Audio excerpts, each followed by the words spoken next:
සුබ දවසක් ඔයාලා හැමෝටම.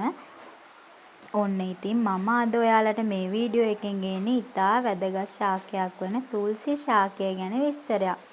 ඉතින් ඊට කලින් මගේ YouTube channel එක subscribe කරලා නැත්නම් subscribe කරලා පහළ තියෙන bell icon එක click කරන්න. එතකොට පුළුවන් ඔයාලට මන් දාන වීඩියෝ ඔයාගේ ළඟටම ගෙන්න ගන්න.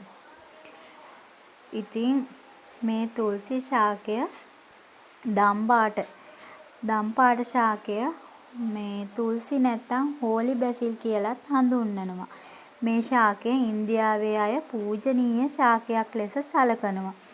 ඒ වගේම හින්දු සංස්කෘතියේ තුල්සි ශාකය මව ලෙස පූජා පවත්වනවා. තුල්සි පැලේ ඇති ගෙයකට සුභය හා ආශිර්වාද ලැබේයයි විශ්වාස කරනවා. නරක ශක්තියින් දුරු කර ධනාත්මක ශක්තිය ගෙන එයි කියලා ඇදහිලි තියෙනවා. උදේ සවස තුල්සි ශාකයට පූජා කිරීම පවුලට සුවය හා සැනසුම ලැබේයයි කියති. බෞද්ධ පරිසරවලත් තුල්සි ශාකය ගුණවත් පවිත්‍ර ශාකයක්සේ සලකනවා. තුල්සි කොළ භාවිතා කරමින් පින්කම් කිරීම සුබ ලෙස සැලකෙනවා. තුල්සි සුවඳ සහිත ඖෂධීය වටිනාකමක් ඇති ශාකයකි.